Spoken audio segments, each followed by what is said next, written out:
Dentist खड़ा होकर इस झूठ को झूठ क्यों नहीं बोलता और क्यों नहीं सुप्रीम कोर्ट और हाई कोर्ट में जाकर इस बात को चैलेंज करता? हम तो इसलिए नहीं कर सकते क्योंकि मैं डेंटिस्ट नहीं हूं। अगर मैं करूंगा तो कोर्ट सबसे पहला सवाल पूछेगा कि आपको आती है कुछ दांतों की बात, कुछ जानते हैं आप? जब डेंटिस्ट जाएगा कोर्ट में तो वो ये सिद्ध करेगा कि कोई भी टूथपेस्ट जिसमें फ्लोराइड होता है और 1000 ppm से ज्यादा होता है तो वो सारे के सारे टूथपेस्ट जहर हो जाते हैं, वो पेस्ट नहीं रहते। ये बात अगर मैं कहूंगा कोर्ट में तो कोर्ट मेरी बात मानेगा नहीं, वो पूछेगा आपके पास डिग्री है क्या? सत्य मुझे मालूम है कि 1000 ppm से ज्यादा अगर फ्लोराइड है किसी भी टूथपेस्ट में तो वो टूथपेस्ट नहीं है, जहर है। लेकिन कोर्ट मेरी बात तब मानेगा जब मैं उसको यह सिद्ध करूं कि मेरे पास दांतों की डॉक्टरी का प्रमाण पत्र है। दुर्भाग्य से जिनके पास दांतों की डॉक्टरी का प्रमाण पत्र है वो कोर्ट में जा नहीं रहे हैं, और जिनके पास प्रमाण पत्र नहीं है वो बाहर रह के खिसिया के रह जा रहे हैं, हमारे जैसे लोग। और धड़ल्ले से कॉलगेट बिक रहा है। माने मुझे कभी कभी लगता है कि हिंदुस्तान के सारे डेंटिस्टों का यह सरासर अपमान है जो रोज टेलीविजन पर विज्ञापन के रूप में दिखाया जाता है। ऐसे ये कंपनी है हिंदुस्तान लीवर, वो अपना लाइफ बॉय साबुन बेच रही है, family doctors welfare association of India द्वारा प्रमाणित। ये कौन सा एसोसिएशन इस देश में बन गया और कब इन्होंने लाइफ बॉय साबुन को प्रमाण पत्र दे दिया? लेकिन रोज विज्ञापन उनका ये है, और हम सब खामोशी के साथ बैठते हुए इसको देख रहे हैं, और ये देश के साथ भयंकर गद्दारी का काम चल रहा है, बेईमानी का काम चल रहा है। हिंदुस्तान में विदेशी कंपनियां अपना जहर बेच रही, जिनको मालूम है कि इसमें जहर है वही शांत हैं। जितने डॉक्टर्स हैं न्यूट्रिशनल, जिनको न्यूट्रिशन का बहुत ज्ञान है, दिल्ली में एक डॉक्टर जैन है ऑल इंडिया इंस्टीट्यूट में, जो न्यूट्रिशन डिपार्टमेंट के हेड माने जाते हैं। मैंने एक दिन पूछा कि डॉक्टर साहब ये पेप्सी कोला में क्या है? तो कहने लगे कार्बन डाइऑक्साइड है। मैंने कहा और क्या है? फॉस्फोरिक एसिड है। मैंने कहा और क्या है? सोडियम ग्लूटामेट है। मैंने कहा और क्या है?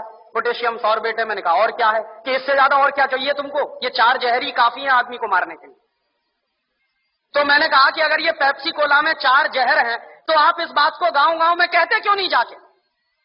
पेप्सी कोला तो गांव गांव में घूम घूम के कह रहा है कि लहर पेप्सी है, तो आप गांव गांव में घूम के कहते क्यों नहीं कि ये जहर पेप्सी? आप जब मानते हैं कि उसमें ये जहर हैं 4, लेकिन आप गांव गांव में घूम घूम के कहते क्यों नहीं? तो चुप हो गए। तो मैंने उनसे कहा कि आपके पास जो ज्ञान है उस ज्ञान का देश के लिए क्या उपयोग है? आपने ये जो ज्ञान हासिल किया, डॉक्टरी की पढ़ाई पढ़ी है, लाखों रुपए इस देश का आपने खर्च किया है, और लाखों रुपए खर्च करके जो ज्ञान अर्जित किया है उसका इस देश को रिटर्न क्या मिल रहा है? तो कहने लगे फुर्सत ही नहीं है। तो किससे फुर्सत नहीं है? व्यक्तिगत स्वार्थ से फुर्सत नहीं है। तो मैंने कहा एक दिन डॉक्टर साहब ये सारा का सारा देश बर्बाद हो जाएगा और इस देश की नौजवान पीढ़ी बर्बाद हो जाएगी, और हो सकता है आपके बेटा बेटी भी उसमें बर्बाद हो जाए, तब भी आप कहेंगे कि आपको फुर्सत नहीं है। और दुर्भाग्य यही है इस देश में कि जिनके पास ये ज्ञान है, जो मल्टीनेशनल कंपनियों का पर्दाफाश कर सकते हैं, जो ये बता सकते हैं कि इनके बनाए हुए सामानों में कोई न्यूट्रिशनल वैल्यू नहीं है। डॉक्टर जैन ने ही मुझको कहा कि पेप्सी कोला और कोका कोला में 1 पैसे का भी न्यूट्रिशनल वैल्यू नहीं है, और देश के लोग 10 रुपया खर्च कर रहे हैं पेप्सी पीने के लिए और कोका पीने के लिए। 10 रुपया खर्च करके 1 पैसे की भी न्यूट्रिशनल वैल्यू नहीं मिल रही है हमको, लेकिन वो देश में सबसे ज्यादा बिक रहा है, धड़ल्ले से बिक रहा है। लोग अब शुद्ध पानी पीना पसंद नहीं करते, उसकी जगह पेप्सी और कोका कोला पी लेते हैं। तो जिस चीज की 1 पैसे की 1% भी न्यूट्रिशनल वैल्यू ना हो, और वो चीज इस देश में महंगी बिक रही हो दूध से ज्यादा। पेप्सी कोला बिकता है 33 रुपए लीटर का, और दूध बिकता है 14 रुपए लीटर का। तो 14 रुपए लीटर का गाय का दूध और 33 रुपए का कार्बन डाइऑक्साइड मिलाया हुआ पानी, और उसको कहते हैं लहर पेप्सी, और कहते हैं the choice of new generation.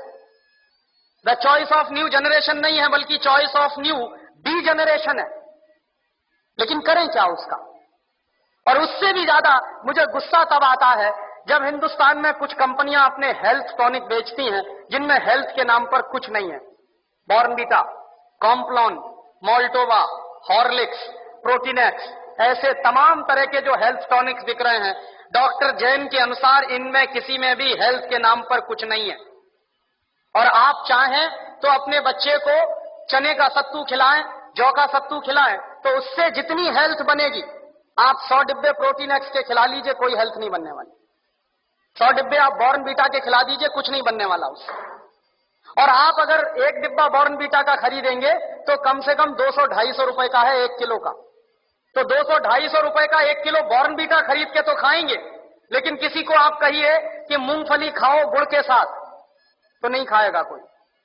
रोज अगर गुड़ के साथ मूंगफली खाएं तो जितनी प्रोटीन उससे मिलती है, जितना कार्बोहाइड्रेट उसमें से निकलता है, जितनी और दूसरी चीजें हमको मिलती हैं, उतनी 100 पैकेट बूस्ट खाने से नहीं मिल सकती। लेकिन मुश्किल से मूंगफली का गुड़ के साथ खाने का प्रचार तो नहीं है, लेकिन बॉर्नवीटा का प्रचार है। और ये जो बॉर्नवीटा, मॉल्टोवा, इन तमाम चीजों में मिलाते क्या है? एक बार मैंने डॉक्टर जैन से कहा कि आपके पास तो ऑल इंडिया इंस्टीट्यूट की इतनी बड़ी लेबोरेटरी है, आप जरा इसमें पता करिए कि ये मिलाते क्या है, कैसे बनाते हैं बॉर्नवीटा। तो उन्होंने 3 महीने के बाद मुझे एक लंबी सी चिट्ठी भेजी, उसमें हर एक के बारे में लिखा कि देखो बॉर्नवीटा कैसे बनता। बॉर्नवीटा बनता है मूंगफली की खली से, मूंगफली की खड़, माने मूंगफली के दाने में से तेल निकालने के बाद जो वेस्ट बचता है उससे बनता है बॉर्नवीटा। मेरे गांव में मूंगफली के तेल के निकालने के बाद जो वेस्ट बनता है उसको जानवर खाते हैं, लेकिन हमारे देश में इंटेलिजेंट लोग वही खाते हैं बॉर्नवीटा के नाम पर।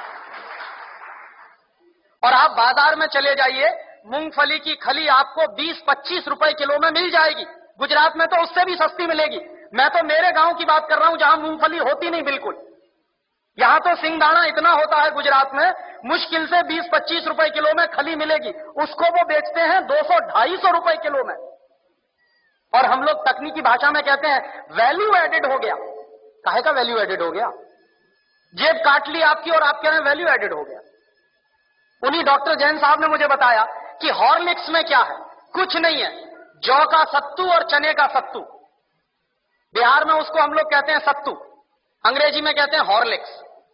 अब किसी से आप पूछिए कि सत्तू खाओगे, कहेगा क्या फालतू की बात कर रहे हैं आप। और पूछिए हॉर्लिक्स खाओगे, हाँ हाँ खाएंगे। क्यों खाएंगे? क्योंकि अंग्रेजी का नाम है और बड़ा भारी नाम है हॉर्लिक्स। कहने में लगता है कि हाँ कुछ इंपोर्टेड जैसी चीज है उसमें। कंटेंट क्या है? कुछ नहीं, उस पर लिखा हुआ है साफ साफ, इट इज मॉल्टेड। मॉल्ट माने ही होता है जौ का सत्तू। जौ का सत्तू बाजार से खरीद लीजिए, चने का सत्तू बाजार से खरीद लीजिए, 20-25-30 रुपए किलो में मिलेगा। लेकिन हॉर्लिक्स खरीदिए तो 160 रुपए में 1 किलो मिलेगा। और ये जितने हेल्थ टॉनिक्स बिक रहे हैं, इनमें से किसी से भी 1 पैसे की हेल्थ नहीं आती। लेकिन हिंदुस्तान की क्या बर्बादी है, हर साल हम 1000 करोड़ रुपए के हेल्थ टॉनिक्स खाते हैं इस देश में। हर साल 1 पैसे भी हेल्थ जिससे नहीं आती, सिर्फ एक मेंटल सेटिस्फैक्शन है, कोई हेल्थ नहीं है उससे। लेकिन 1000 करोड़ रुपए के हेल्थ टॉनिक्स इस देश में बिक जाते। क्यों बिकते हैं जानते हैं? टेलीविजन पर एक इडियोटिक एडवर्टाइजमेंट आता, एक छोटा सा बच्चा कूदते हुए आता, कहता I am a Complan boy. तो एक छोटी बच्ची कहती है I am a Complan girl. इसका माने क्या है? मैं कॉम्प्लोन का बेटा हूं।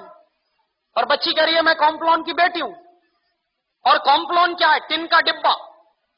अब आप तो डॉक्टर हैं, आप जरा बताइए कि टिन के डिब्बा के भी बेटा बेटी हो सकते हैं? ऐसा कोई साइंस है दुनिया में? लेकिन चल रहा है सारे देश में। इसलिए बिक रहा है कॉम्प्लोन, इसलिए बिक रहा है बॉर्नवीटा। और उसका नाम है तेंदुलकर। वो कहता है मेरी शक्ति बूस्ट, माने सचिन तेंदुलकर की शक्ति बूस्ट। तो सचिन तेंदुलकर की अम्मा को एक आप चिट्ठी लिखिए कि ये सचिन तेंदुलकर बूस्ट पी के तेंदुलकर बना है क्या? कपिल देव की शक्ति बूस्ट। कोई भी खिलाड़ी बूस्ट खा के खिलाड़ी नहीं बन सकता। एक सबसे ज्यादा महंगा खिलाड़ी माना जाता है टेनिस का, उसका नाम है बोरिस बेकर। सबसे ज्यादा ताकतवर भी है। उसकी लगाई हुई एस सर्विस 160 किलोमीटर प्रति घंटे की रफ्तार से निकलती है। माने ट्रेन भी जिस रफ्तार से नहीं जाती, उस रफ्तार से उसकी गेंद जो मारता है वो जाती है। कितनी पावर होगी उसके शॉट्स में। और आप कभी भी बोरिस बेकर को देखिए, खेल जब भी रुकता है 5 मिनट के लिए, 2 मिनट के लिए, बैग में से केला निकाल निकाल के खाता रहता है हमेशा। तो बोरिस बेकर को शक्ति मिलती है केला खा के। तेंदुलकर कहते हैं कि हमको शक्ति मिलती है बूस्ट खा के। केले में जितनी शक्ति है दुनिया के किसी भी हेल्थ टॉनिक में हो नहीं सकती। लेकिन दुर्भाग्य क्या है कि इन चीजों का प्रचार इस देश की जनता में ना के बराबर है। और इस देश की जनता जो है, एक अजीब तरह की पेसिमिज्म में जिंदा है। कैसे जिंदा है साहब? शहर में बूस्ट खिलाते हैं तो गांव के लोग